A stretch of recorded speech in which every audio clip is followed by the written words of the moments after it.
Hello everyone, welcome to Apti Plus Academy for Civil Services.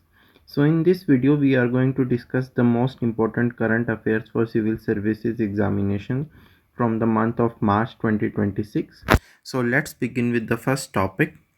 So the first topic is the US Israel attack on Iran.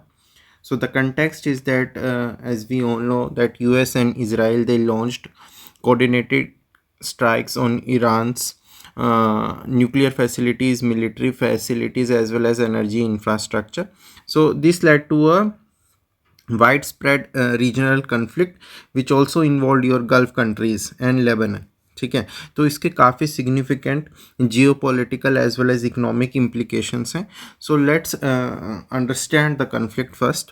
So basically the immediate triggers of the attack were that US justified its involvement as a preemptive action. ठीक है, तो उन्होंने कहा कि हमने pre-emptive security action लिया है. Similarly Israel ने बोला कि these attacks were necessary to eliminate the imminent security threat. ठीक है, तो ये एक इमीडिएट ट्रिगर था, लेकिन इसके पीछे काफ़ी अंडरलाइंग कॉजेज हैं. तो first of all is your the nuclear program concerns. US and Israel को लगता है कि Iran it is developing nuclear weapons, right. So लेकिन हमेशा से ईरान ने ये बोला कि हमारा जो न्यूक्लियर प्रोग्राम है that is peaceful in nature.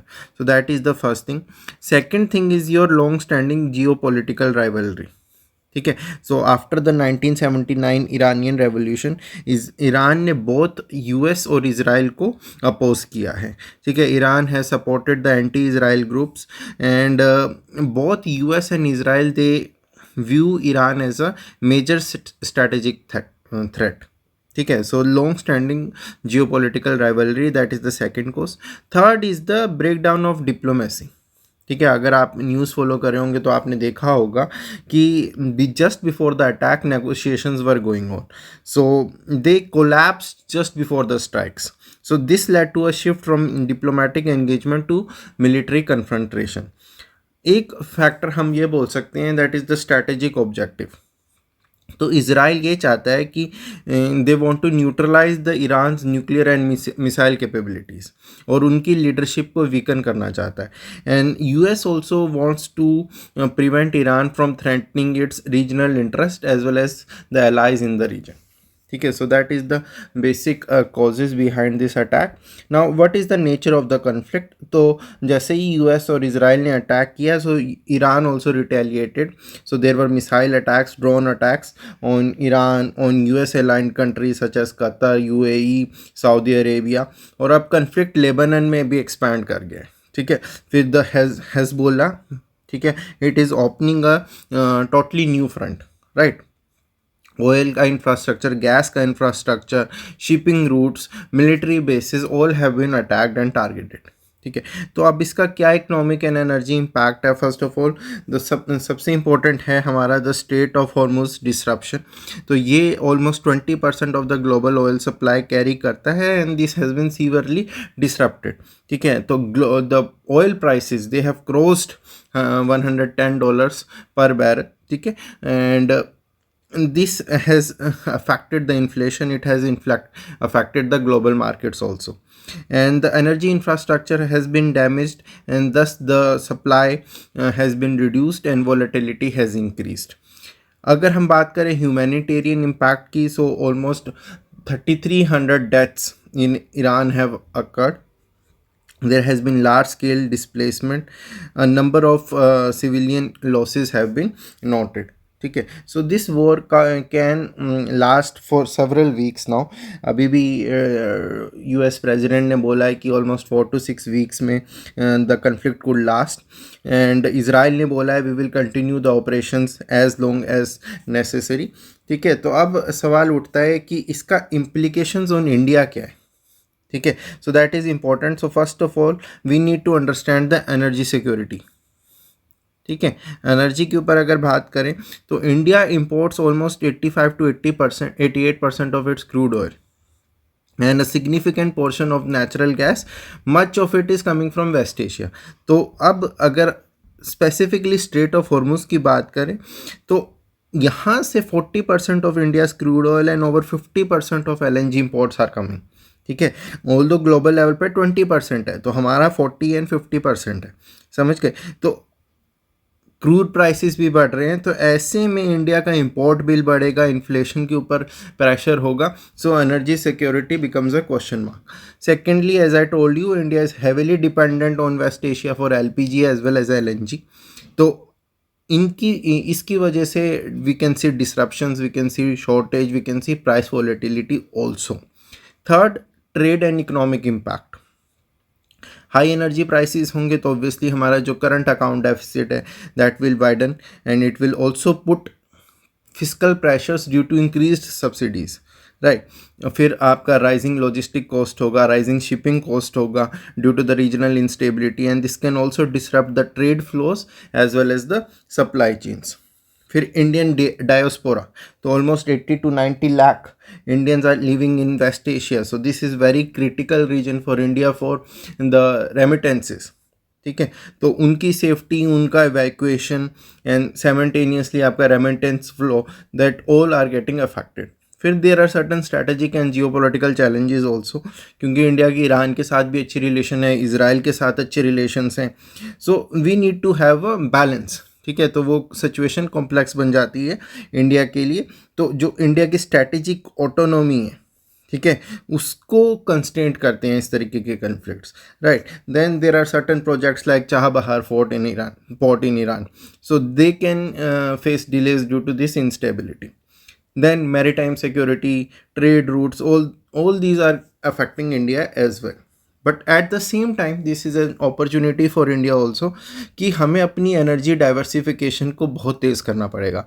हमें दूसरे रीजन्स में, US की तरफ, रशिया की तरफ, अफ्रीका की तरफ देखना पड़ेगा। Simultaneously, we also have to focus on strategic petroleum reserves. We will talk about that. And we also need to enhance India's role as a diplomatic mediator. तो इंडिया ने बोला है कि we do not mediate like Pakistan does, तो लेकिन फिर भी India has to play if India wants to be a global power, super power, तो ये चीज़ इंडिया को देखनी पड़ेगी। Moving to the second topic now. So related topic, India strategic petroleum reserves. तो करंटली अभी न्यूज़ में था कि India holds only 3.37 million tons out of the 5.33 million tons capacity, so that is almost one third of the this means that one third of its reserves are empty. सिर्फ 66% के around हमारे reserves भरे हुए हैं, and this comes at a very crucial time when the West Asian conflict is disrupting the global oil supply. तो अब सवाल उठता है कि होते क्या हैं, what are the strategic petroleum reserves. So basically they are emergency oil stocks, ठीक है। तो गवर्नमेंट इसको मेंटेन करती है ताकि कभी भी सप्लाई डिसरप्शन आए तो हम इनका यूज़ कर सकते हैं। तो they are acting like a buffer during the crisis, चाहे वो वॉर्स हों, नेचुरल डिजास्टर्स हों, ग्लोबल प्राइस शॉक्स हों। So this concept emerge after your 1973 oil crisis. Now India का SPR सिस्टम ऐसा है that this is managed by your Indian strategic petroleum reserves limited, and these reserves are located at 3 places. One is your Visakhapatnam, Andhra Pradesh में है, ठीक है। Secondly in Karnataka, Mangaluru, and thirdly Padur, that is also Karnataka. तो 2 यहाँ पे हैं, एक आंध्र प्रदेश में, and the total capacity is 5.33 million tons. Now these can cover almost 9.5 days, ठीक है। आपका 9.5 days of oil demand at full capacity. तो आप खुद सोच लो, अगर फुल कैपेसिटी पे 9.5 डेज हैं तो 60% कैपेसिटी में कितना होगा। So almost 64% is filled right now, right.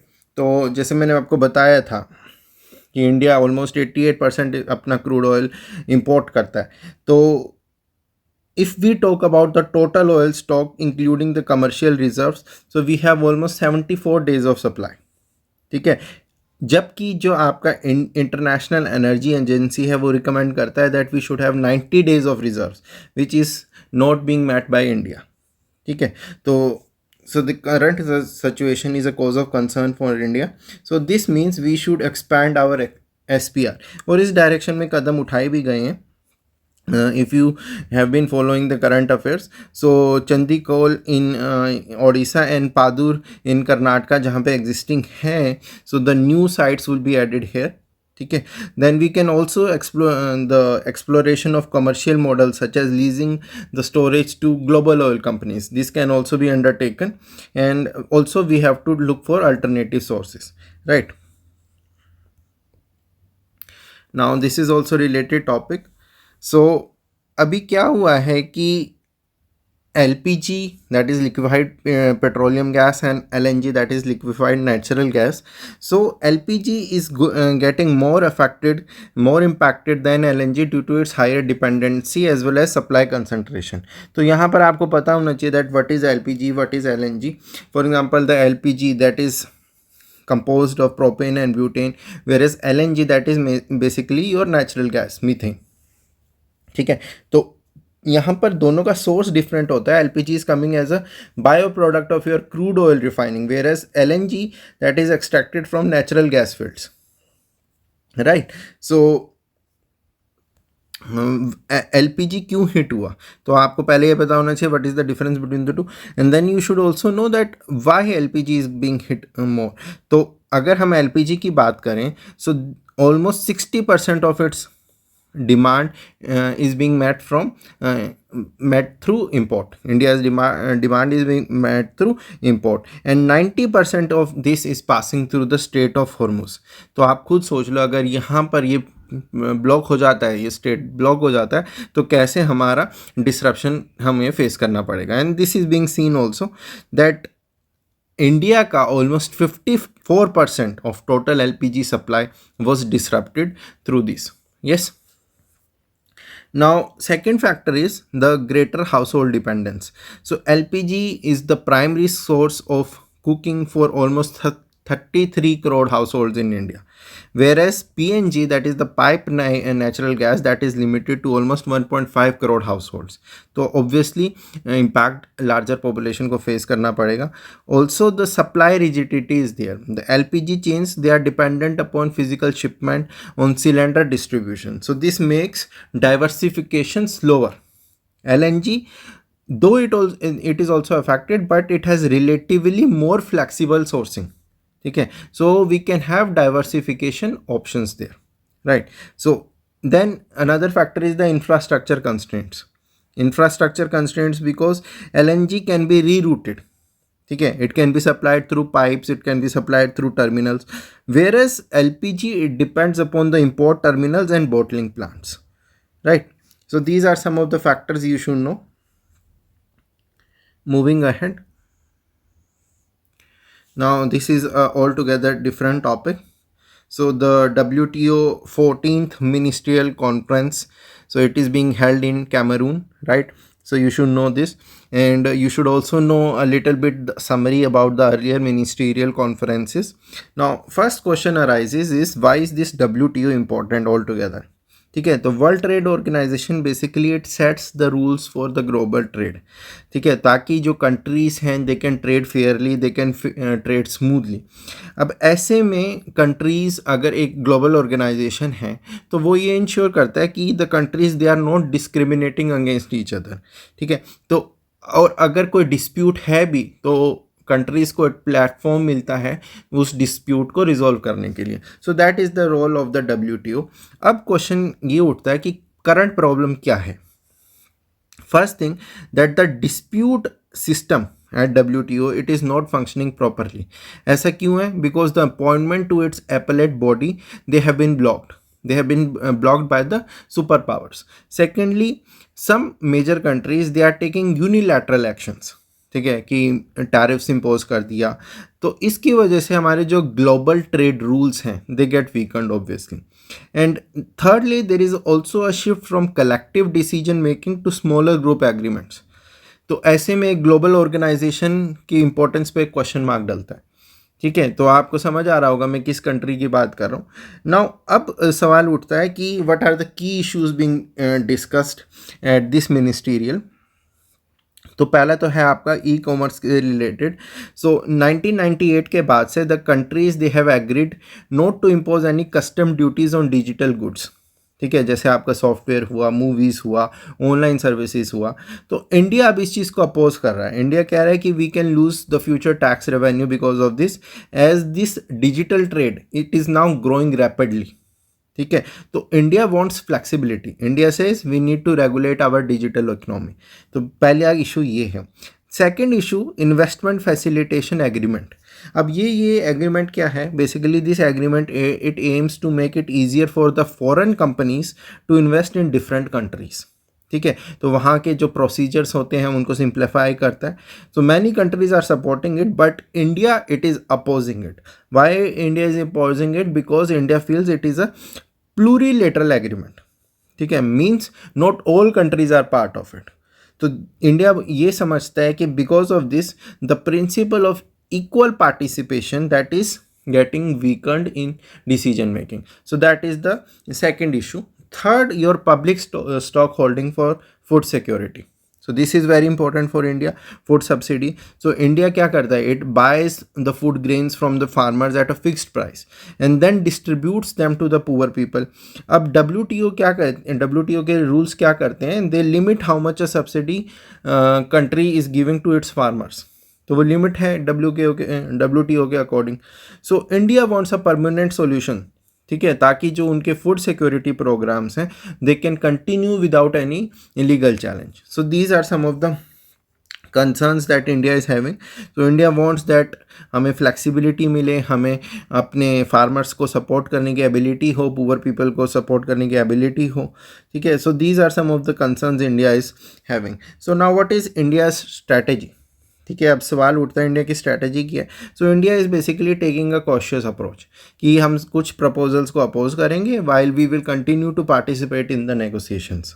ठीक है, तो ऐसे में we can use this position as a bargaining tool कि भाई कुछ जगहों पर हमें बेनिफिट मिलेगा, कुछ जगहों पे हम आपको सपोर्ट करेंगे।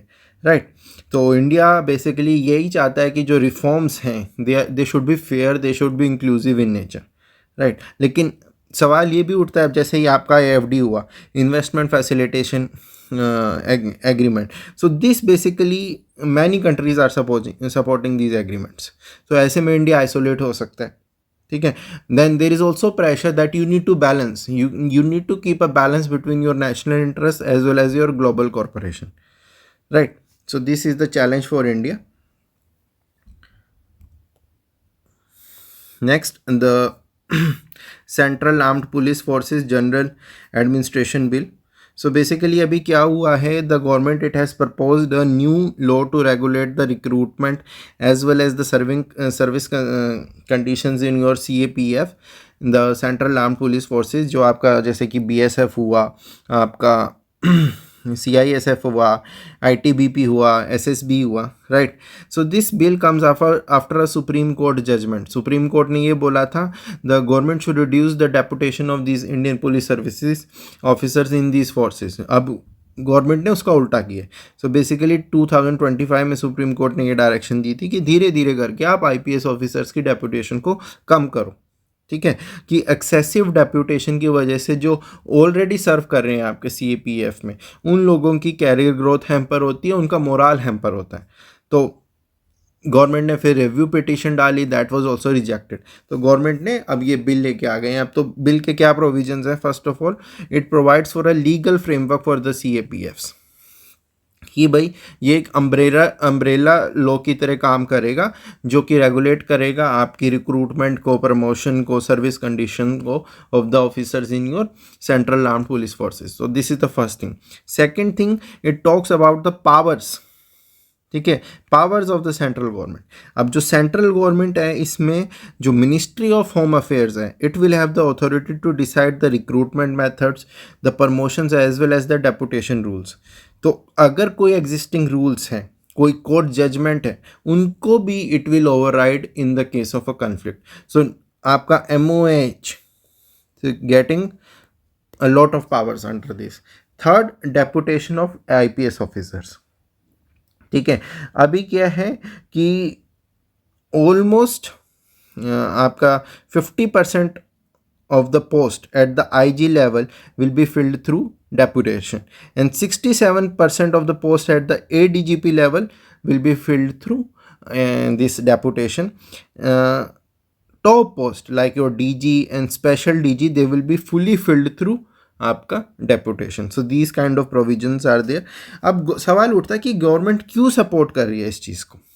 ठीक है, गवर्नमेंट ये बोलती है कि because of this IPS officers we are able to have better coordination between the centre and the states. First thing. Secondly, these IPS officers, they bring administrative experience and they ensure uniform command and control across the forces. And it is also being seen important from national security point of view as well as from operational efficiency point of view. तो ये government का है. now the question arises that what are the concerns then. तो पहला concern तो वही है जो मैंने पहले बोला था, जो सुप्रीम कोर्ट ने भी कहा है, that career stagnation of the CAPF officers, they will face delayed promotion. ठीक है, उनका मोरल अफेक्ट होगा. देन इनइक्वालिटी एंड डिसकंटेंट, क्योंकि हम ग्राउंड लेवल ऑपरेशंस कंडक्ट करते हैं, हम रिस्क फेस करते हैं, जबकि जो लीडरशिप पोजीशंस हैं फिर वो डेपुटेशन वाले ऑफिसर्स को चली जाएगी.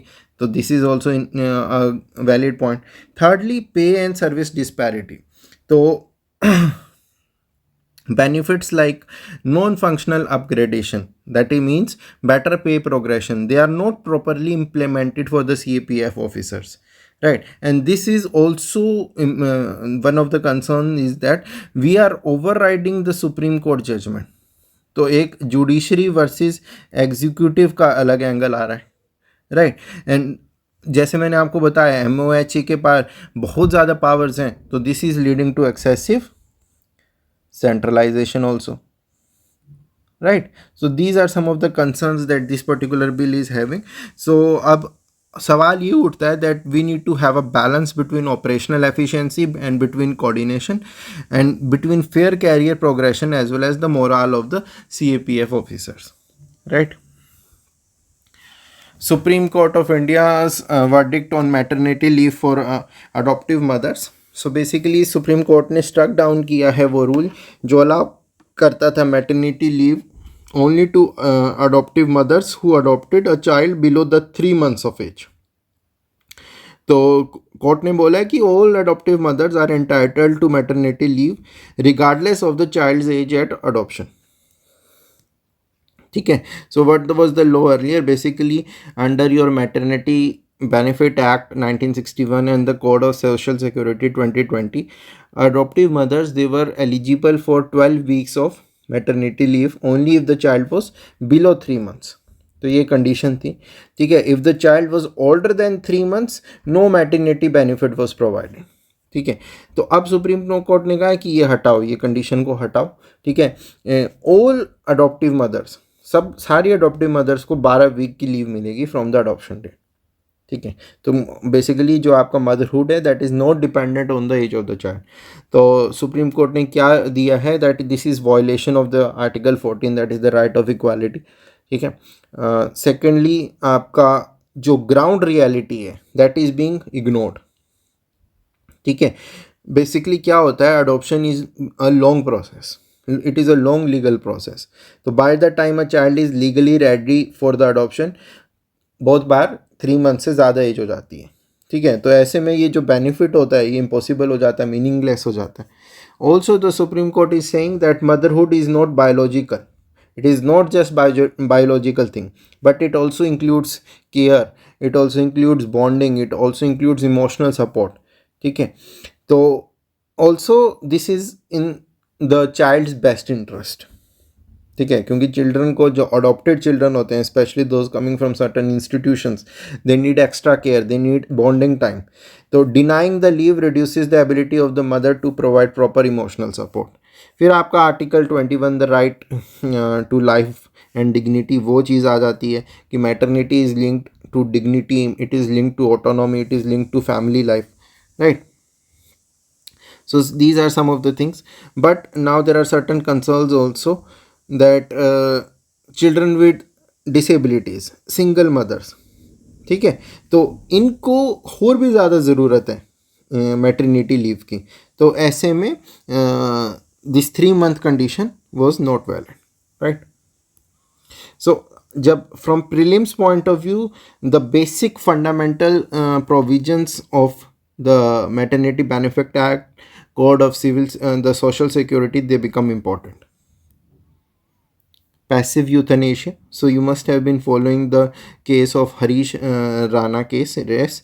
So in March 2026, Supreme Court allowed the withdrawal of life-sustaining treatment that was being provided to Harish Rana, who was in a vegetative state since 2013, and this is the first application. तो ये पहला application of passive euthanasia guidelines in India.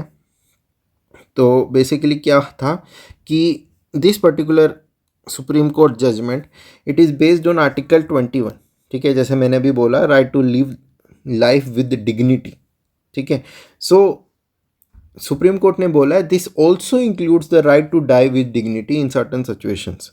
Right, तो अब सवाल उठता है this active euthanasia versus passive euthanasia.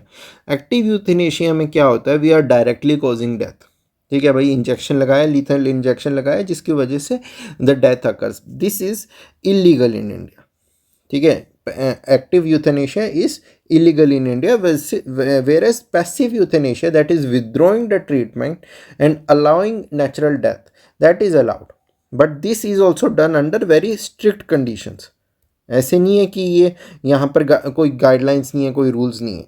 So basically what is happening in passive euthanasia is that we are only removing the artificial support that is being provided. क्योंकि artificial support की वजह से क्या हो रहा है कि जो आपकी natural death है that is getting delayed. ठीक है, तो अगर हम artificial support हटा देंगे तो gradually the natural death would occur. तो यहाँ पर कुछ केसेस हैं सुप्रीम कोर्ट के that they become important. One is your ज्ञान Kaur versus the state of Punjab case. So under that the ruling was that there is no general right to die. ठीक है, लेकिन by the time of Aruna Schonberg case, now Supreme Court said yes, this passive euthanasia is allowed but it should be under strict court supervision. फिर आपका आता है common cause versus union of India case. तो इस case की बदौलत the right to die with dignity it was recognised and the living wills, that is the advanced directive principle, came into picture. ठीक है, फिर 2023 में गाइडलाइंस आई, the guidelines provided for the simplified procedure. ठीक है, ताकि कोई प्रोसीजरल हार्डल्स हैं अगर वो रिड्यूस हों. And they also introduce the medical board based decision making. Right, so basically क्या होता है इसमें प्रोसीजर कि आपका जो ट्रीटिंग डॉक्टर्स है they basically assess the condition first, then the primary medical board reviews, फिर आपका सेकेंडरी बोर्ड कंफर्म करता है विद इन 48 आवर्स, फिर फैमिली की कंसेंट ली जाती है and finally the magistrate is informed. Approval नहीं नीड है मैजिस्ट्रेट का, the magistrate is inform. Right, यहाँ पर सुप्रीम कोर्ट ने एक टेस्ट अप्लाई किया था, that is the best interest of the patient test. तो उन्होंने पूछा कि is continuing the treatment beneficial to the patient. ठीक है, questions like is there any chance of recovery. ठीक है, क्या ट्रीटमेंट की वजह से सिर्फ बायोलॉजिकल सर्वाइवल प्रोलॉन्ग हो रहा है. ठीक है, is there any meaningful life, is there any awareness. तो जो सुप्रीम कोर्ट ने इन क्वेश्चंस का आंसर ढूंढा तो उनको पता लगा that the continuing this treatment was futile and burdensome. तो that was considered and hence the treatment was withdrawn. FDI policy for land bordering countries. So basically India ने क्या किया है, India has partially eased the restrictions on the foreign direct investment from countries sharing land borders, especially China. ठीक है, तो 2020 के बाद क्या हुआ था, we had tightened the FDI rules. ठीक है, ड्यू टू सिक्योरिटी कंसर्न्स. अब इसको क्या ईज़ किया जा रहा है ताकि हमारी मैन्युफैक्चरिंग बूस्ट हो, हमारे एक्सपोर्ट्स बूस्ट हो. Right, so this was done during COVID times. So what are the key changes now? So first of all, faster approvals in key sectors in the time has been set 60 days. ठीक है, then automatic route for small stakes like investments with up to 10% non-controlling ownerships, they will be allowed automatically. ठीक है. So they basically apply mainly to the global funds with minor Chinese exposure. Then there are certain sector specific openings also with the safeguards, like in electronic components, capital goods, rare earth magnets, advanced battery components. And Indian control is mandatory here. At least 51% of the ownership that must be with the Indian entities. ठीक है. तो हमने boost करना है अपनी manufacturing को. We need to reduce the import dependence. Then we also the economic survey also said that we need to attract Chinese investments. अगर हमें अपने एक्सपोर्ट्स बढ़ाने हैं तो चाइनीज़ इन्वेस्टमेंट्स को हमें इंक्रीज करना होगा, right. So this is more important from prelims point of view. तो ये इसके ऊपर डायरेक्ट क्वेश्चन आ सकता है प्रीलिम्स में. Next is your transgender rights amendment bill. So this was also in the news, a lot of hue and cry associated with this. So the government has introduced certain amendments to the Transgender Persons Protection of Rights Act of 2019, which alter the framework created by your Supreme Court judgment of Nalsa versus Union of India. ठीक है. So widespread debate on rights, identity and states regulation because of this. तो क्या की changes हैं पहले वो देखते हैं. तो पहला है removal of right to self identification. तो 2019 एक्ट क्या बोलती है कि individuals they can self identify their gender, there is no medical proof required. Now the amendment is removing this right. So now external validation is required. Medical certification चाहिए, DM approval चाहिए. Secondly, now there is as I told you, the medical board will be established जो आपको certify करेगा आपकी transgender identity को. Now the definition itself has been made narrow. कैसे? Earlier the definition was broad and inclusive. Trans persons, intersex, non binary, gender queer, ये सब involve थे. Now they have restricted it to socio cultural identities as well as the persons with specific biological variations. तो जो gender diverse identities थे they have been excluded. ठीक है. Also new category has been introduced. So the persons who are forcibly made transgender, चाहे वो through violence हो, by coercion हो, so that is also being recognised under this act, in under this bill. So जो आपके forced mutilation होते हैं, trafficking होता है, एक्सप्लॉयटेशन होता है, basically those practices are getting targeted. Next, stricter punishments. तो अगर आपका फोर्स्ड आइडेंटिटी चेंज है, बैगिंग है, बॉन्डेड लेबर है, किडनैपिंग है, तो ऐसे में punishment that has been increased. Now it can be 5 years till life imprisonment. Then there are certain institutional changes also.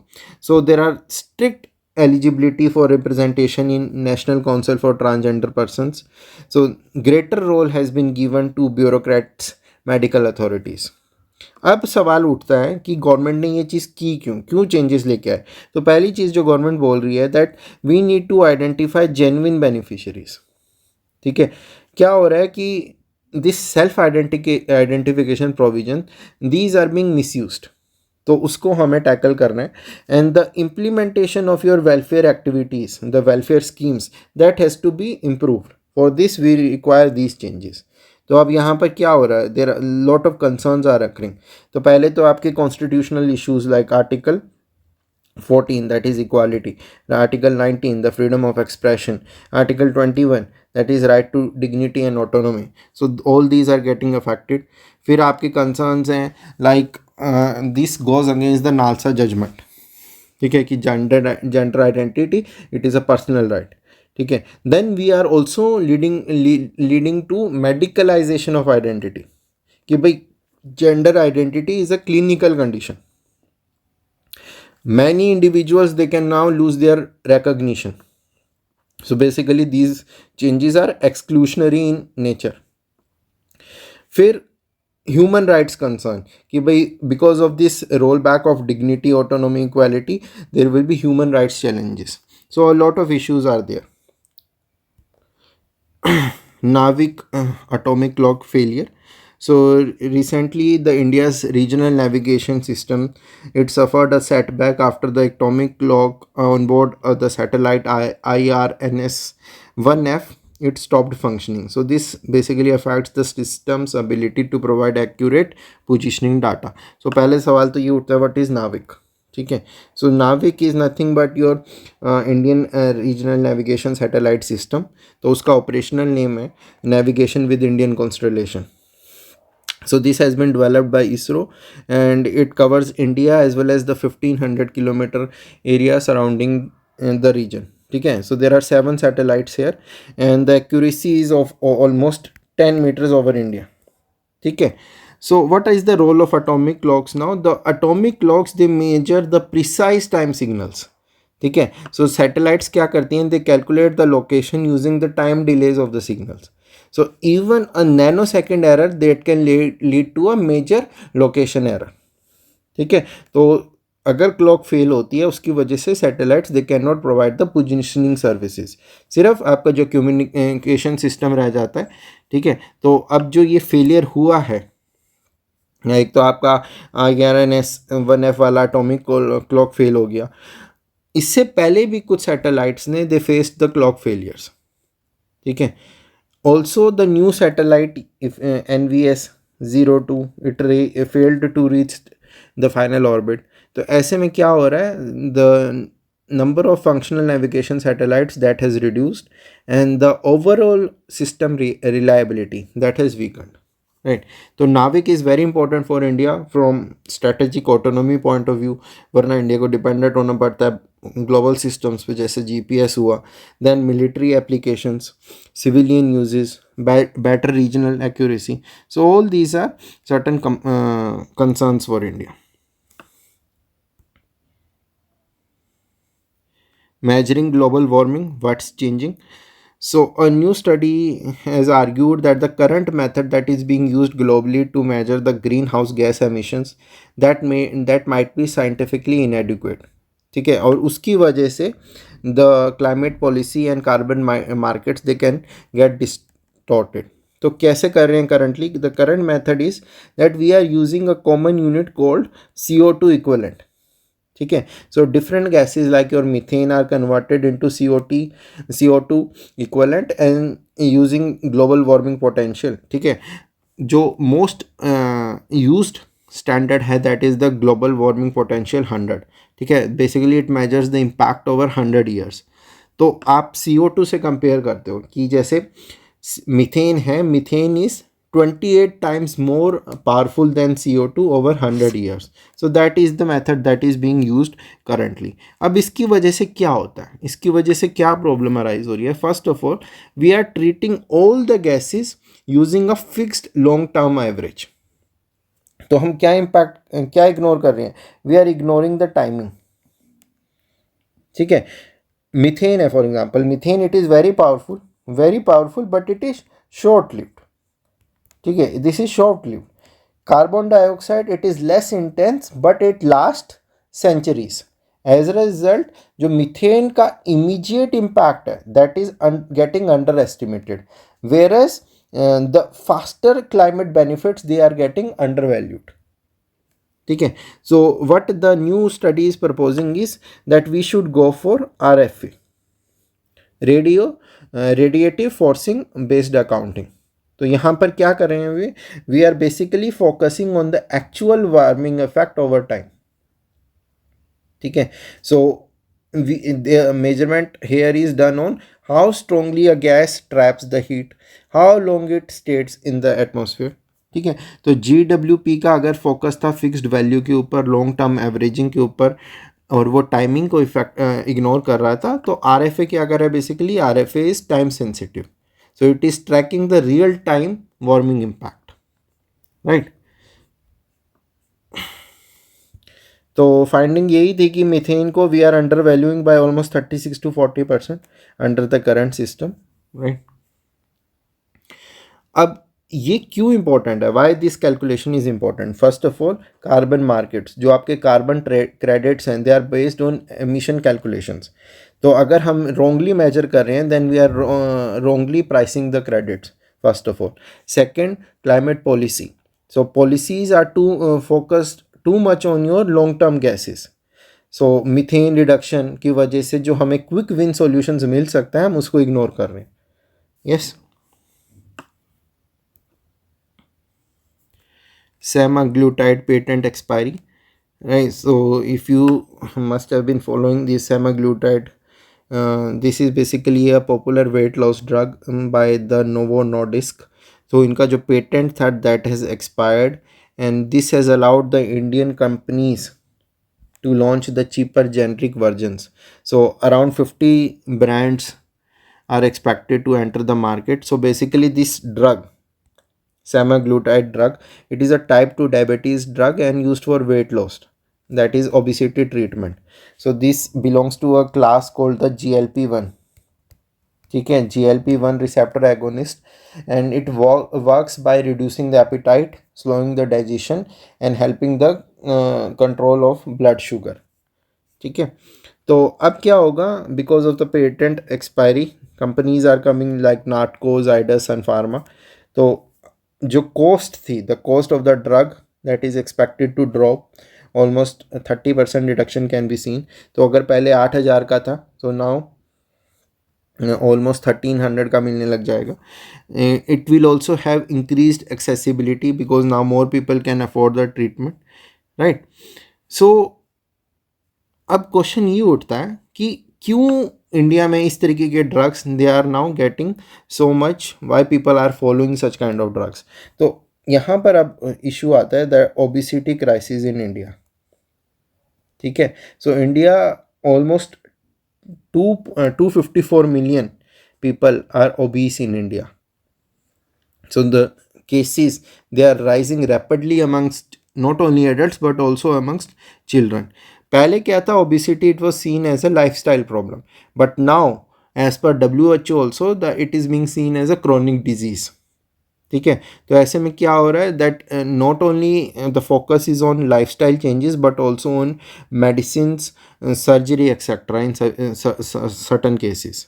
ठीक है. लेकिन दो it will be helpful, such kind of generic drugs will be helpful as the treatment would be cheaper, there would be wider reach, it will give a boost to the Indian pharma sector. But at the same time concerns are also there that we are overusing these kind of drugs without medical advice. First of all, these kind of drugs also have side effects. Okay. Then the shortcut method, we are going for the weight loss shortcut, right? So these are some of the concerns that we have to overcome. So these are the topics that we wanted to discuss in the today's video. In the subsequent video we will be taking the next month's current affairs. Thank you.